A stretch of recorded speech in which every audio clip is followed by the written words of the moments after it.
Boa noite a todos. Boa noite. Sejam todos muito bem-vindos a mais uma sexta-feira. Tratamento de saúde de nossa casa espírita. E carinhosamente nós adotamos o nome Cantinho de Jesus. Hoje nós vamos dar sequência ao estudo da obra Justiça Divina, capítulo 53, título Compromissos em Nós. E na segunda parte da reunião, nosso amigo irmão Telmo dará continuidade na sequência do livro Renovando Atitudes. O estudo é participativo, tá, gente? Quem quiser perguntar, questionar, estejam à vontade, ok? Então, no dia 25 de agosto de 1961, uma reunião pública que acontecia na cidade de Uberaba e do qual Francisco Cândido Xavier fazia-se presente durante todo o ano, o grupo passou a estudar a quarta obra da codificação espírita, que é o livro Céu e o Inferno, ou a Justiça Divina segundo o Espiritismo. Ao final de cada reunião de estudo, onde era lida uma parte, feitos os comentários, Emmanuel sempre vinha e brindava com uma mensagem pertinente àquilo que foi trabalhado à noite. E nesse dia 25 de agosto deste ano 61, foi lido o capítulo 3º, item de número 13 da primeira parte. O livro Céu e Inferno é dividido em duas partes. Na primeira parte, Kardec trabalha conosco muitos conceitos que durante tempos foram considerados como tabus, ainda o são. E o objetivo da doutrina espírita é justamente nos esclarecer.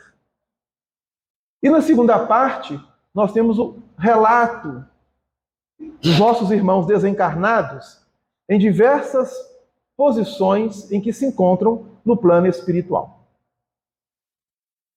O capítulo 3 do livro Céu e Inferno fala-nos do céu. Então, Kardec faz um estudo para entendermos, para compreendermos o significado dessa palavrinha, céu. Então, temos inúmeros conceitos. E aqui, a doutrina espírita vai trazer para nós uma nova abertura, um novo entendimento na definição dessa palavra, céu. E diz assim: as atribuições dos espíritos são proporcionais ao seu adiantamento, às luzes que possuem, às suas capacidades, à sua experiência e ao grau de confiança que inspiram ao soberano mestre. Mestre aqui é Jesus.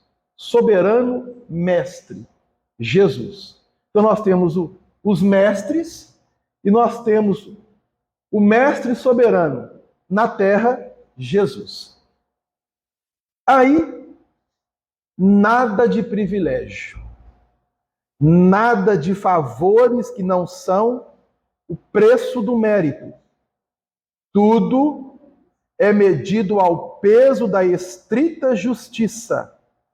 As missões, as mais importantes, não são confiadas senão àqueles que Deus sabe apropriados a cumpri-las.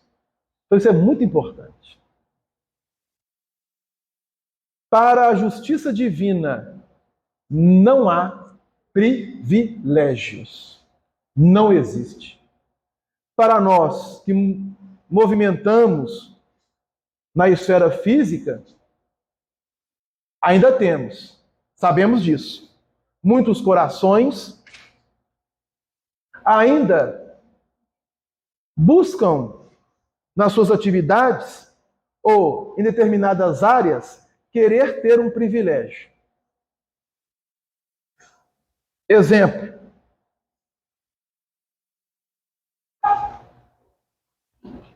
Você chega no caixa do banco. Hoje, graças a Deus, não existe mais isso, né?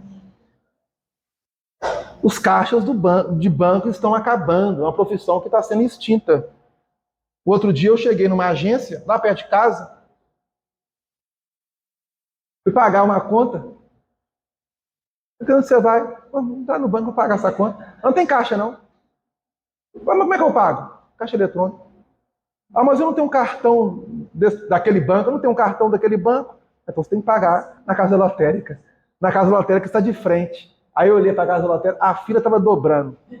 Eu falei assim, gente, o que eu vou fazer? Enfrentar a fila. E enfrentei. Porque nós temos essa mania, na correria do dia a dia, nós pensamos que podemos usufruir de alguns privilégios. Vamos imaginar que a pessoa que está atendendo lá na casa lotérica fosse um conhecido ou uma conhecida minha. E eu deixasse, todo mundo da fila fosse lá e falasse assim, olha, depois você passa essa conta para mim, paga para mim fazendo um favor. Muitos de nós utilizamos desses recursos. É um exemplo, em vista de vários exemplos. Está certo? Está errado? Bom, não vai ser eu que vou julgar. O fato é que quando chegarmos no plano espiritual, nós não teremos isso. Então, se nós fazemos aqui, pensando que vamos chegar lá e vamos fazer, nós estamos redondamente enganados. Então, não é melhor corrigirmos aqui para não termos surpresas do outro lado? É o que a espiritualidade está colocando aqui, em outras palavras, esse exemplo que eu estou dando. Nada de privilégio, nada de favores que não são o preço do mérito. Tudo é medido ao peso da estrita justiça, justiça divina. Nós estamos trabalhando céu e inferno segundo a justiça divina. As missões as mais importantes não são confiadas senão àqueles que Deus sabe apropriados a cumpri-las.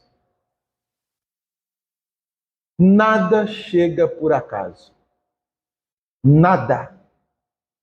Nenhum convite que é feito a quem quer que seja chega sem um determinado objetivo ou motivo. Na nossa visão, pode até parecer que sim. Mas a espiritualidade, ela vai encaminhando para nós sinais que nós precisamos estar atentos. Aliás, nós seres humanos gostamos muito de sinais. É natural. O próprio Cristo foi alvo por parte daqueles que estavam presentes quando ele passou por nós fisicamente, sempre rogando a ele sinais do céu, para que eles pudessem então comprovar que estavam diante do Messias. E Jesus dá a resposta. Uma geração adúltera e perversa me pede um sinal. Não lhe será dado outro sinal, senão aquele do profeta Jonas. Então, o sinal que Jesus endereçou a cada um de nós é aquele que foi dado ao profeta Jonas. Aí, mas qual que é o sinal do profeta Jonas? É só você chegar em casa e lá na sua Bíblia, Velho Testamento, abrir profeta Jonas e ler. São 3 capítulos. Você lê em menos de 15 minutos o profeta Jonas. Ah, Delano, eu cheguei em casa e li e não entendi nada. Anota que você não entendeu. Numa oportunidade, questiona alguém que possa, juntamente com você, buscar um entendimento da passagem. O sinal do profeta Jonas, resumindo, é: jamais desobedeça a Deus. E ele foi desobediente às sugestões, às orientações que lhe foram repassadas. Se nós recebemos uma orientação e não agimos em conformidade com aquela orientação para buscarmos algo que é essencial à nossa alma, aos nossos espíritos, podemos entrar num campo de queda. E essa queda vai nos levar a dor e sofrimento. Como nós estamos num planeta de provas e expiações, a dor ainda é inevitável. O sofrimento, nós vamos trabalhando para eliminá-lo.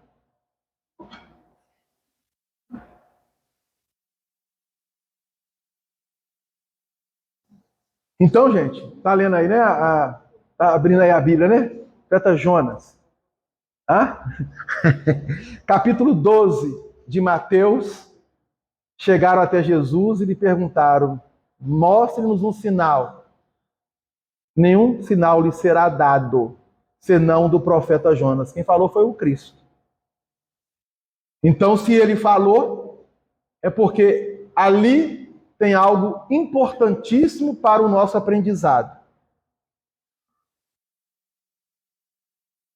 Enquanto que, sob o próprio olhar de Deus, os mais dignos compõem o Conselho Supremo. Aos chefes superiores é atribuída a direção de turbilhões planetários. A outros é conferida a dos mundos especiais. Vem, em seguida, na ordem do adiantamento e da subordinação hierárquica, as atribuições mais restritas daqueles que são prepostos na marcha dos povos, na proteção das famílias e dos indivíduos, no impulso a cada ramo do progresso, nas diversas operações na natureza, até nos mais ínfimos detalhes da criação.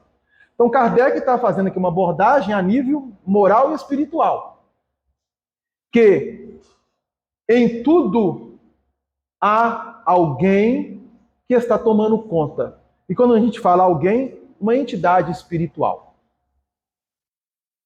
E à medida que o trabalho vai se tornando cada vez mais complexo no nosso entendimento, tá, gente? No nosso entendimento. Porque para o espírito superior não existe essa palavra complexidade. Por espírito superior, não.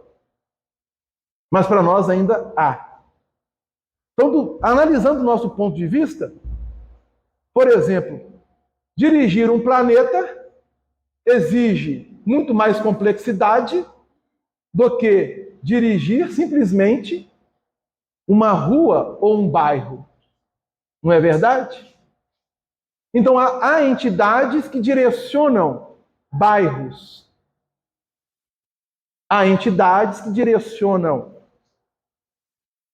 as regiões. Há entidades que direcionam as cidades. E assim sucessivamente. Isso tudo é atribuições do Espírito pelo seu mérito. No caso, Jesus, ele direciona o planeta Terra. E ele tem um grupo de espíritos superiores que o auxiliam em tudo na Terra. Nas obras espíritas, nós ficamos sabendo disso. Por exemplo, Nosso Lar. É uma obra psicografada por Francisco Cândido Xavier, já teve até filme. E nessa obra, o espírito que adita André Luiz, ele vai nos narrando justamente essa posição hierárquica nas cidades espirituais dos espíritos. Então essa posição está em conformidade com o mérito moral e espiritual. Aí o Emmanuel vem até nós e vai dizer assim: compromissos em nós. É o título da lição. Qual é o compromisso que você tem para com você mesmo? Bom, aí nós vamos ter duas vertentes. Nós temos os compromissos materiais, de acordo com as nossas necessidades. Então, os compromissos materiais, eles são necessários no nosso movimento, no nosso trânsito aqui na Terra. Agora, o compromisso espiritual é essencial. É diferente. Embora a palavra necessário, necessidade e indispensável, essencial, quase tem o mesmo significado no dicionário. Mas, analisando de um ponto mais profundo, é diferente. Há coisas que são necessárias. E há questões que são essenciais. O que é essencial? É algo que é indispensável. E necessário, você pode ficar um tempo sem. Exemplo. Está vendo esse líquido aqui? Água. Ela é necessária, é ou não é? Vou até tomar um gole, tá, gente? Vocês me permitem, né? Ela é necessária. Mas em vista de outras coisas, para nós encarnados e para os espíritos, ela não é indispensável. Ela não é essencial. Adriano, como assim? Alguém tomou... Quem tomou água hoje aqui? Levanta a mão. Vai, Cláudio, você não tomou água hoje não, Cláudio?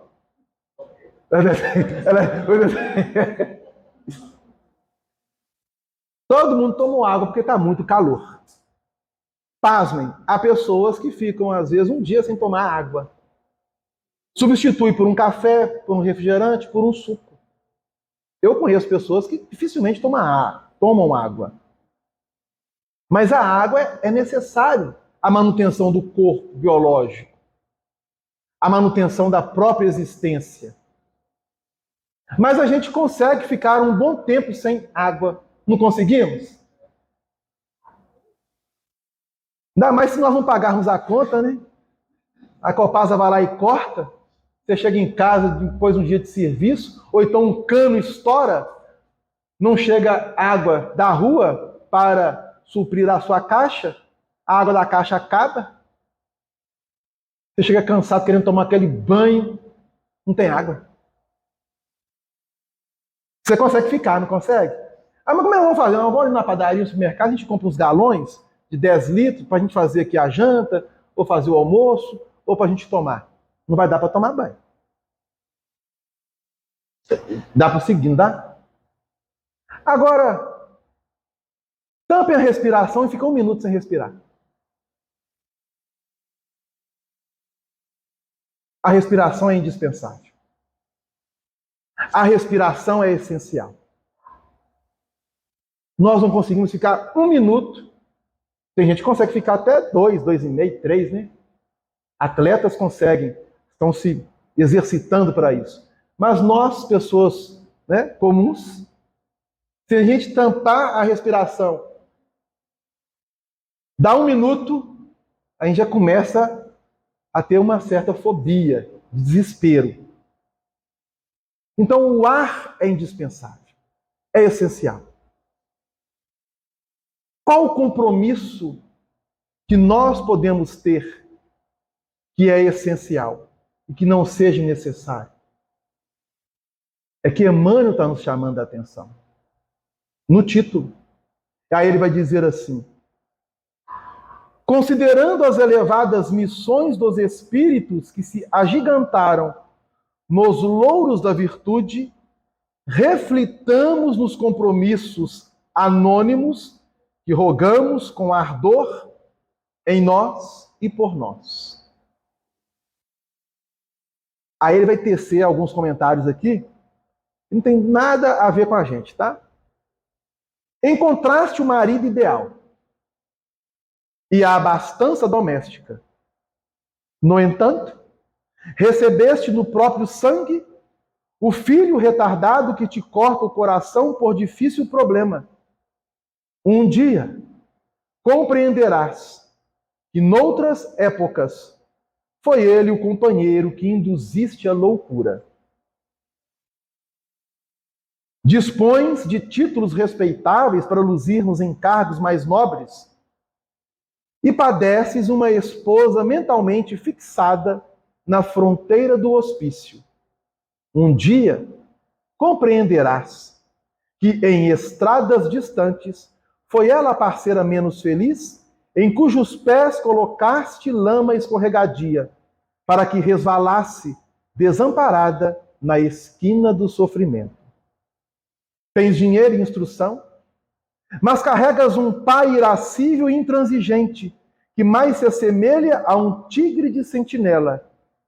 Um dia compreenderás que ele vive assim por defeitos da educação que lhe impuseste em outra existência.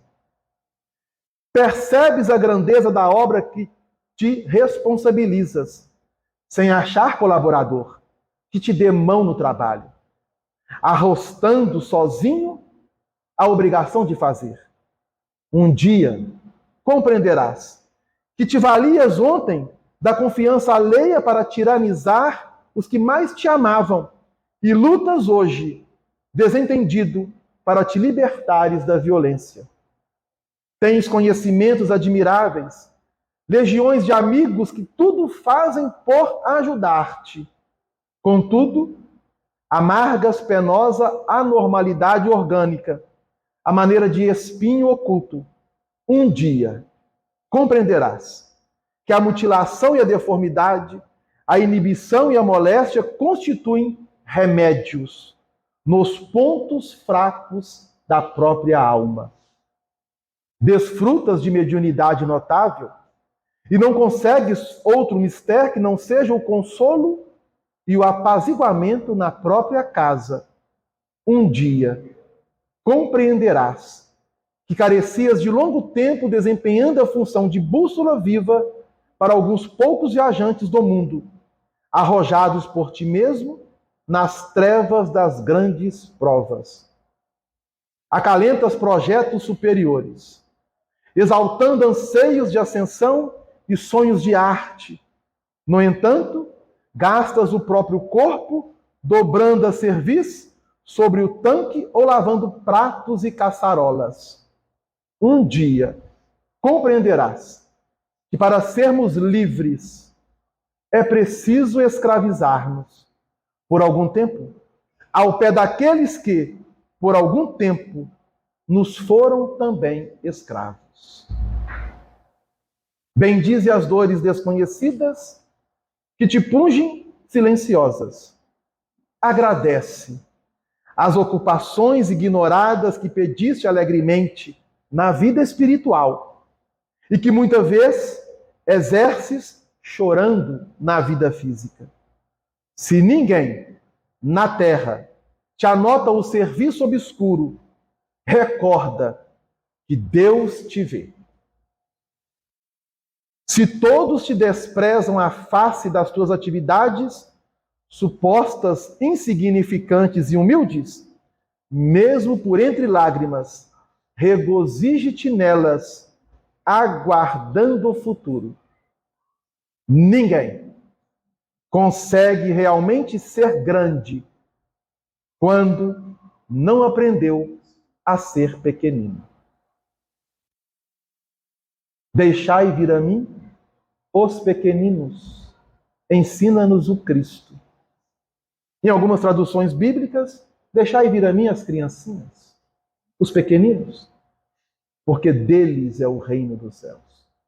Se nós não nos fazermos naquela, entre aspas, inocência e ingenuidade espontânea de uma criança que age com alegria, com aquela curiosidade sadia, e de ser tão espontânea que às vezes é difícil acharmos um adulto tão verdadeiro quanto uma criança.